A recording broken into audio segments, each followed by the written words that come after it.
friend in Napoleon had deed restrictions that required I build a house much larger than I had planned.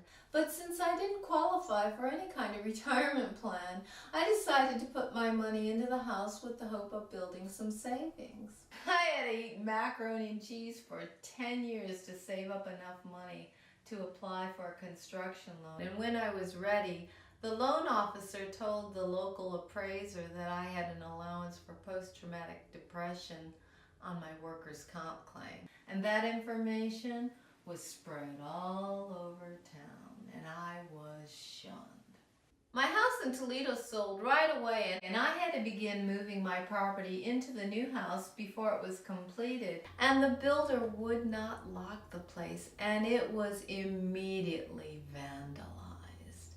Someone came in and put black handprints all over the newly painted walls. They took tools and they stole china and silverware my mother had given me.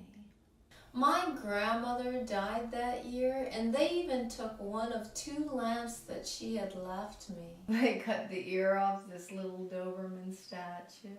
And then someone sent pornography to me in the mail. As soon as I saw it, I realized it was sent by this contractor who was working on my house, and when I confronted him and showed him how his little W's and and signs matched the handwriting exactly, he vehemently denied that he had sent it. But within 2 days, more pornography was sent.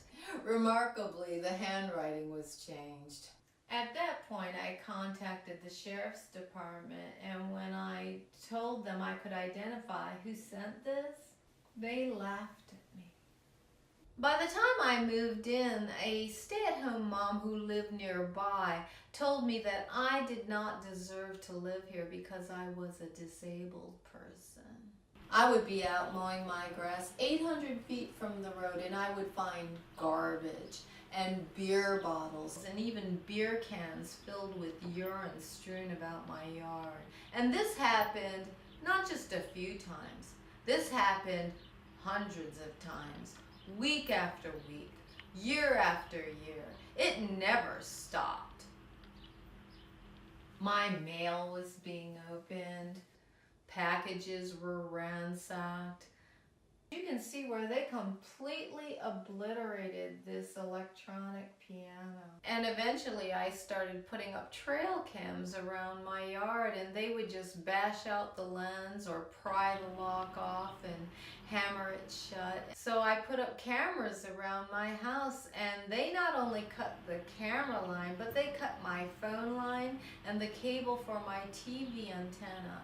And this would cost $50 to $100 every time they did it. And when I called the sheriff's department, they'd tell me that this damage was caused by rabbits or deer. Does it look like a rabbit did this to you? So then I mounted more cameras around my house, cameras watching cameras, and remarkably there was no cable damage again. And I also strung barbed wire along the top of my fence to keep any deer out of my yard.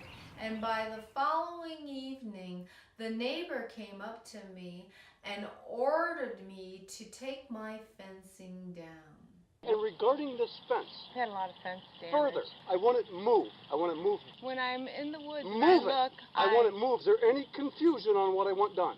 Yes. Do you understand my instructions? You're not going to instruct me. I am instructing you. Understand? No. You don't understand.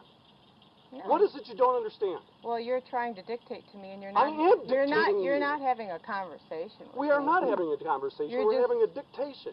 Oh, really? I'm preaching. You're listening. My fence has been damaged. And I am not. Have a good night, Miss Henry. This impeded him from being able to cross over my property to go to a neighbor's house across the way. Within 24 hours, all the mesh fencing on my riverfront was completely knocked down and demolished. Fence stakes that were 5 foot high had been hammered down till they were only 2 feet high, sticking out of the ground. And then the neighbor could just step right over my fence. They even cut a hole through the mesh in my backyard so that the neighbor's dog could come into the fenced portion of my yard. And this prevented me from letting my dogs use my own backyard. I saw in the paper that someone who lived in the area was 3 years behind in his real estate taxes and headed for a sheriff's sale. Around that time, I had been noticing this person coming up to my fence waving a baby blanket. And my dog loved baby blankets. And as soon as he ran up there, this person would take a big long screwdriver or a stick and start attacking my dog. I think he was trying to manufacture a dog bite case so he could save his house. A few weeks later, my dogs were out in the backyard and I saw them eating something, and when I ran up there, I could see that someone had placed poison biscuits in my yard. It had been raining and you could see where someone had jumped over the fence, leaving muddy boot tracks adjacent to where these poison biscuits were placed. My dog Brandy vomited for 2 days until she died. I spent more than $6,000 trying to save the life of my other dog, but he developed heart failure and he was dead within 5 months. The sheriff's department never did anything. This was so outrageous. I took photographs of all this vandalism. I had video of my dog being teased. I even made cement impressions of these boot tracks where these poison biscuits were placed, and I went in to see the local prosecutor. When my dog Randy died, the biscuit that I found out where she was vomiting, and on the fence I found these prints. They're side by side. They're 11.5 inches long. It's obviously a man-sized shoe jumping over the fence. I'm not enforcing. Why? He then told me that I had to hire a private attorney at my own expense to address the criminal acts that were being committed against me. Ma'am, you go to civil court for that. I'm looking at the criminal right now, and I'm telling you. My dog may have been poisoned. Am I clear on that? I am not enforcing that. I am controlling this situation now. It's not you. You understand? If you want to make a case in the civil court and get restraining orders and injunctions, feel free. And when I hired a private attorney, he promptly took my money, threw my case in the toilet, and I would later find out that he and the prosecutor were friends. I was so desperate for help, I decided to contact the Attorney General's office. It was the first time I had ever heard of home rule. They told me that they could not investigate any criminal act being committed against me unless the local sheriff's department made a formal request that they do so. And the local sheriff's department refused.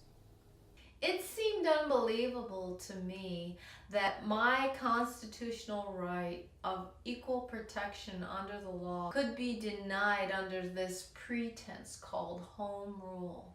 That's what home rule does.